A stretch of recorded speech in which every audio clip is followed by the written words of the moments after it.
Hey.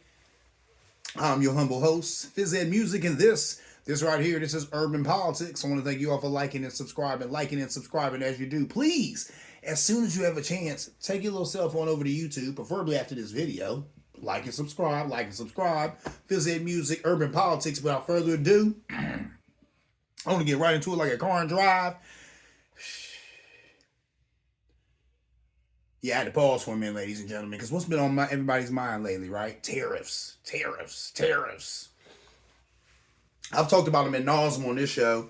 I'm sick of talking about it. It's sad that I have to keep talking about it. It's sad that people keep talking about it. It's sad that a lot of these outlets act like people don't know what tariffs are. People act like they don't know that consumers bear the brunt of tariffs. That me and you end up paying the tariff because they pass it along when they have to pay it at these shores and docks and stuff to get these goods in, right? But people still, walk around here and act like they don't know what a tariff is, or they don't understand that that's basically a sales tax. It's a tax on you and I, whatever. Let's get into it again. Tariffs. Look, first of all, the only reason that Trump's been able to do all this tariff stuff and play all these games is because he declared like a state of emergency. But they were saying that, first of all, if this is supposed to be a state of emergency, it's supposed to be something that's temporary. An emergency is not anything that's ongoing. That don't count as an emergency. So there's that. The power to enact tariffs rests solely with Congress. It says as much in the Constitution. So he can't even do this. Congress, is supposed to be the only one who can dictate these tariffs and such, right? California will lose the most from these tariffs. First of all, California is a huge state. Of course, they have a whole lot of exports and imports, and they will lose a lot of money from this. Definitely. Big time, right? Largest tax increase in America in history, maybe. And it's a sales tax. That's what it says. It's basically a sales tax. Because I already talked about tariffs and what happens, but that's what happens. Guy from Best Buy goes to the port, pick up a TV coming from China. There's a tariff put on it. He ends up, instead of now paying, $80 for that TV, now you're going to pay $100, $120 for that TV. Because that tariff that he had to pay at the port, he's just going to pass that on to you, the consumer. He's not going to eat that. He's going to make sure that you eat it. So that's how tariffs work, right? Basically, these tariffs are unconstitutional. They're unconstitutional. But I'm going to tell you what happened, ladies and gentlemen. He's playing all these games. People start losing a lot of money. And then they was like, hold up. Let's really see what's going on here. And does he even have the power to do this? And lo and behold, he doesn't. But that's a lot of what this administration likes to do, too. It's the game that Trump and them guys over there play. They want to push the envelope. See just how far we can go. How much can we do before people actually do something about it? And that's kind of the downfall of the Democrats. They're always hiding behind legislation, hiding behind due process, right? Or the rule of law, the way things should be. And this is America, you would think that, but we can definitely throw some of that stuff out the window, right? We've seen people get arrested off the street and thrown in jail without any, or then it comes back, it was a clerical error and they still can't bring them home. That happened here in America. So I'm like, really what's separating us from the Congo and some of these other third world countries that they've always claimed we're better than? I was talking to my father, now I'm getting off the subject, but I'll get back to it in a minute. I was talking to my father a little time ago and I told him, Dad, America has not been exceptional since 1974. They said that was the last time that you could actually work a regular job, save some money, you know what I'm saying, and actually have a good retirement, all that type of stuff. 1974. Since then, they've been sticking it to the American worker, and they haven't stopped. And here it is, 2025. People working 80 and 90-hour weeks, and they can't pay their bills, and they can't even afford to live. That's where we're at in this country. Nothing exceptional about that. This is a third world country. We got a lot of toys around here, and some places are cleaner than most. But guess what? This is a third world country, baby. Anyway, our government is a farce. Anyway, moving on. I do want to talk about something that's heartening. You know what? Harvard, one of the oldest educational institutions in America, stood up to Trump. They refused to get rid of so-called woke and DEI programs and stuff. He threatened, he said, if y'all don't get rid of that, I'm going to take your federal funding. The things Trump wanted are ridiculous. Here was Trump's demand. And I guess they said that he wrote the president of Harvard a letter. And it had this in the letter. The president wrote the president of Harvard, an educational institution. He wrote him this letter and said, listen, first of all, Trump wanted to take over Harvard. He wanted to fire professors. Any professor that he didn't think was keeping up with his agenda. You know what I'm saying? Wasn't teaching the good conservative way. Yeah, and that's what he told all these quote unquote liberal professors. Wanted to get them out of there. He wanted to fire any staff. Any staff. They said if it was a janitor and Trump didn't like his ideology, he wanted the power to fire that janitor. Oversee all admissions. So any student, any person who called himself wanting to go to Harvard, Trump wanted to be able to voir dire that person and say, guess what? If they don't hold up to my test, if they don't hold up to my standards, if they think I want them to think, no, they can't get in. Can you believe that? And then he wanted to get rid of programs and add programs. So I'm sure he wanted to get rid of any program that had anything to do with anybody who wasn't white or of color. And then he wanted to add programs that told a bunch of lies about all the great things that people who look like him have done in this country. This is pathetic. It's sad. Hats off to Harvard for having the testicular fortitude to stand up to him. But I will tell you, in the past, we've seen a few people stand up to Trump, but it seems that the only people who can stand up to this man are the people who have a what? A whole lot of money. Money. If you got money, you can stand up to Trump, right? Because you have the money to do so. Mitt Romney, he stood up to Trump. Mitt Romney's made of money. Harvard, they're standing up to Trump. Why? They got a $50 billion endowment. Not 50 million, because that would have been cool too. 50 billion would have been dollar endowment. So they ain't hurting for no cash, ladies and gentlemen. So when Lord King Trump came to them talking mess, they was like, we're good, buddy. We're going to keep doing it the way we've been doing it. We've been doing it since before America was even a country. That's on record. Harvard's been around that long. So they said, we've been doing this forever. We'll be here. We were here before you. We'll be here after you. We're not stopping anything. And we got plenty of bread. You can't make us stop. Hats off to them. I ain't mad at that. Whatever makes you stand up and speak truth to power, that's fine. I love to see people doing it. Anyway, moving on. Let's talk about something that's near and dear to my heart because I'm black. Reparations. Reparations. You hear about it all the time.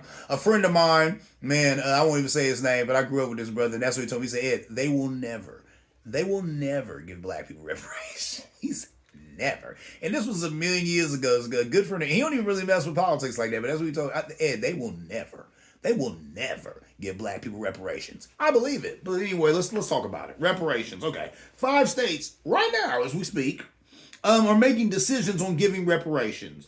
Maryland, California, Indiana is one. I don't even think I wrote all of them because really what I wanted to talk about was Maryland, right? There was a lady in Maryland. This was a sister. There's a lady from Maryland, and she was saying that first of all, Maryland just doesn't have any money to do this. There's no money in the budget for reparations. And she was saying that there's too much time wasted on old crimes. That's what she said. She said we shouldn't be wasting this time trying to litigate the past and too much time wasted on old crimes and I want to smack the taste out this lady's mouth. And Lord knows, I do not advocate violence against women or anybody else. But for that to come out of your mouth when they've given reparations to everybody else, slave owners got reparations because of the money that they lost from freed slaves. Really? But we can't get them? We can't get them? Jewish people have gotten reparations for the Holocaust, but we can't get them? Really? Asian people have gotten reparations for internment camps, but we can't get them? We are the only demographic who has not got reparations. So I'm sick of hearing this. I don't want to hear this anymore. I don't want to hear anybody have the audacity to come before a camera and tell me and other people who look like me, we can't pay you for all the free work that your ancestors did because we don't have it. That's a lie. It's a bald-faced lie. How do I know that? We give billions to Egypt, right? Every year. And that's the tip of the iceberg. We give money away like 40 going north in this country. But you can't give it to black folk?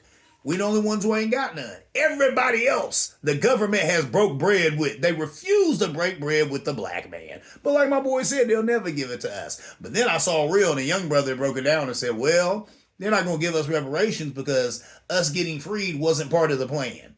So the fact that they don't want to celebrate us getting freed by giving us reparations because that wasn't supposed to happen. We were never supposed to be freed. I hear that. I hear that. And that makes a whole lot of sense, don't it? I mean, if I'm wrong, once again, I tell people all the time, right? You're in the pushback zone. Feel free to push back, but ain't that interesting?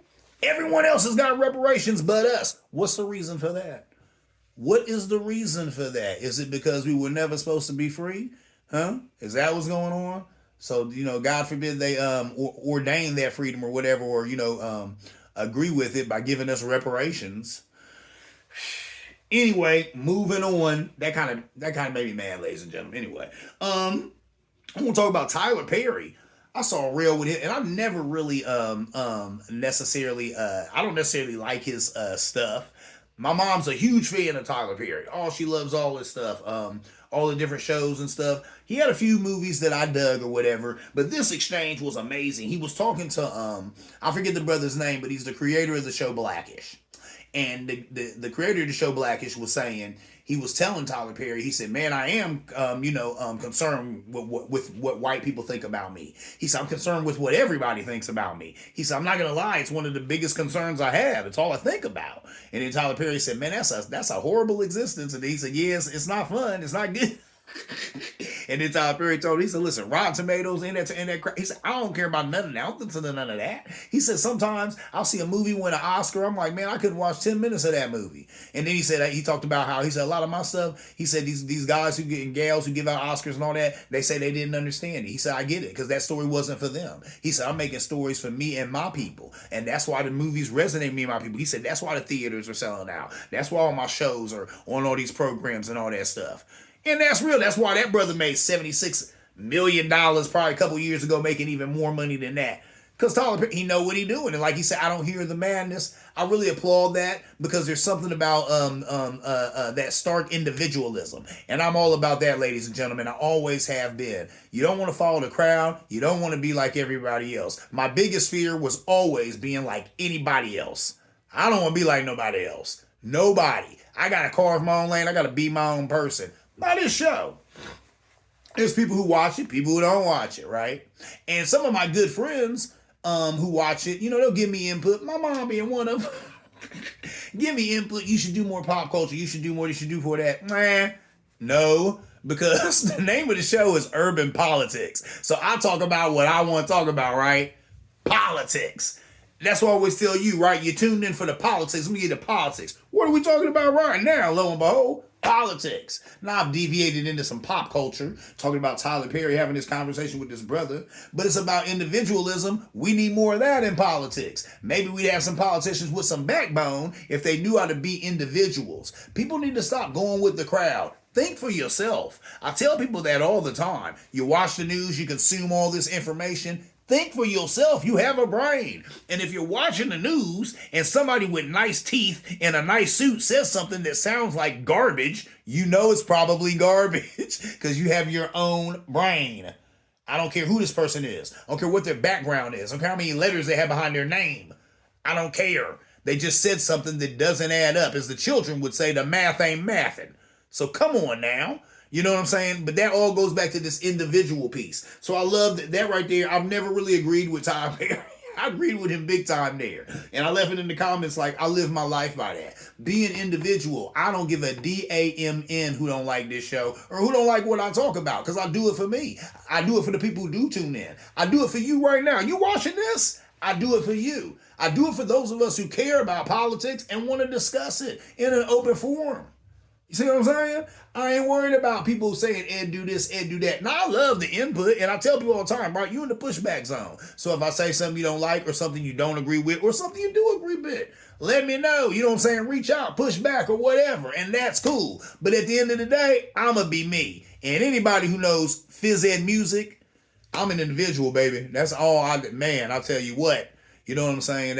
You know what I'm saying? I'm different, so don't compare me to another, because they can't hang. Word to the mother. That's Big Daddy Kane. But that's how I live my life. Anyway, moving on.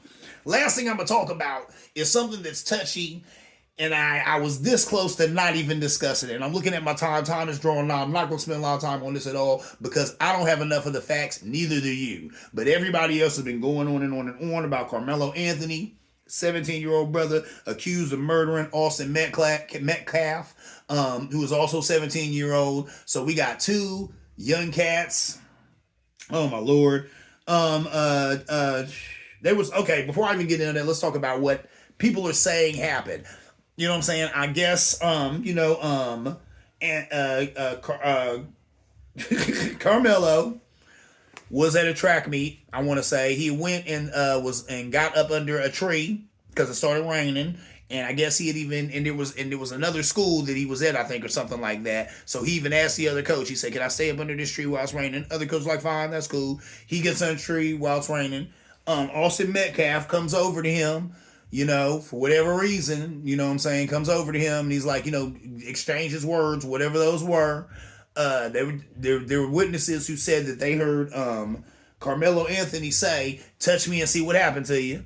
To me, you know what I'm saying? Touch me and see what happened to you. Now we know as black folk, that's a warning. Touch me and see what happened to you. So I guess he did. Young brother had a knife in his book bag. Kills the white kid. He kills Austin Metcalf. Now that's horrible because that's a loss of life, right? And I really this disturbs me too because these are two young men. Now before we even get into the ins and outs of this case or why I even bring it up, I bring it up because it's huge. It's political. It's been all over the news. It's all over TikTok, and people have gotten way tribal way quick, right? If you go to a white person's page, there's people who are saying Carmelo Anthony is a savage, and he's a kid who brought a knife to school, and he was looking to hurt somebody. If you go to a black person's page, of course, they're saying no, he was defending himself. There was talk that these kids were bullying him. When the kid came over there to say something to him, brought his twin brother with him. So why was these two, white boys going over and saying anything to this young brother? And then of course some black people were like, he got what he deserved. He should have left him alone. Should have minded his business. I hear all of that. Number one, let's ask ourselves why we got two 17-year-old kids hurting each other like this. Could it be us, the adults, that they're watching? Could it be the racism that is just so fervent? And I laugh to keep from crying, ladies and gentlemen, but I'm like, this ain't nothing but a reflection of this country. That's all it is. These two, that's ridiculous. This should never have happened. And I wasn't there, and I don't have enough of the details. That's why I said, of course, we'll come back to this as more details come out. Carmelo Anthony, he was in jail on $1 million bond. He's out now. He had a GoFundMe that raised up to $900,000, right? And the family, of course, there's you can check this out too on the internet. The mother was talking about how they've gotten death threats and all this other stuff. She said, "I got a baby girl who's scared to sleep in a room tonight because of the death threats and stuff that she's gotten." And it was like, no matter what you think Carmelo did to that young man, me and my family haven't done anything to anybody. We don't deserve this, but you could have seen this coming because, like I said, this is racially divisive than a MFer. This is family shows, family, but whoa, this is hot right here. This is hot. We got two 17-year-old young men. One's black, one's white. Both were All-American. Both were athletes, right? Both were athletes. Both were 4.0 students, it looks like. If I'm wrong, give me some pushback. I'm pretty sure both were students. Now, when I look at Mr. Metcalf, and I don't mean no disrespect from any of this, I'm just giving my observation. When I look at Mr. Metcalf, he reminds me of Kelso from that 70s show. It's just the aesthetic it looks like to me. So there's that. When I look at Carmelo, I was telling somebody this. I've been working with kids for 30 years. That young man does not have the eye of the tiger. He's not the kid who I'd be breaking up from fights. And people said that. People said that, hey man, he's a 4.0 student. He's an athlete. He is not a troublemaker. I don't know why he had a knife in his bag. Did he feel threatened? Maybe the kid gets into knives. We don't know. He probably should not have had that knife at school. Probably should not have had it at running practice, at track and field, right? Okay, there's that. Second thing is, too, he did give a warning. He gave a warning, right? Touch me and see what happened to you. That's a warning. And when somebody say that, guess what? Touch me and see what happened. Well, I ain't going to touch him then, right? Because I ain't trying to see what happened. So there's that. I don't know how the law works in Texas, but I'm going to tell you how the law works here and where I'm at in Columbus, Ohio. You can't go upping the ante. And, you know what I'm saying, Mr. Anthony, he upped the ante with that knife, right? So if I come to you and I want to fight, well, you can come to me with fists and we just fighting it out. But if I come to you with fists and then you pull out a knife, well, then the law is going to say you're wrong because you upped the ante with that knife. If I come to you with a knife and you pull out a gun, you with the gun, you're going to be in trouble because you up the ante. I had a knife, but you had a gun. That goes out, right? And I know that to be true because I knew, real quick, I got to get out of here. I knew a woman, right? And she told me a million years she was dating some guy. His woman found out about it. She was mad. Said that, her and the lady got into a fight. She runs in her house, runs all the way up these steps that she has. She gets to the top of the steps. The lady follows her up there. She stabs the woman. The woman took her to court, sued her, and got paid, and she ended up having to do time over that. The woman ran in her house, but when that woman ran up on her and she had that knife, she upped the ante, and that's what they told her. You up the ante by pulling out that knife. You're the aggressor at that point. Even though that woman came in your house trying to beat you up, you're the aggressor because you had the knife. So I don't know if that's the law in Texas. If it is, there's that. You know what I'm saying? But here's the thing, ladies and gentlemen. And with this case, color is a big deal, right? But this is America. So what color is more important than any color, than even black and white? Green, right? And Mr. Anthony has a lot of it. His father is an ex-NBA star, played for a couple of teams. I don't know anything about sports. I don't know anything, but I know I've heard that name for years. That brother got bread. That young brother comes from bread. And in this country, usually when you got the bread, you get the justice. So I think that'll be the only reason that this young brother gets any type of justice is because he's made of money. But that is what it is. I'm not black, I'm OJ. Words to live by. All right, I'm out of here, ladies and gentlemen. I want to thank you all for liking and subscribing as you do. Please, as soon as you have a chance, take your little cell phone over to YouTube. Like and subscribe. Fizz Ed Music, Urban Politics, and without, well, my lord. And as always, ladies and gentlemen, see you around like a donut.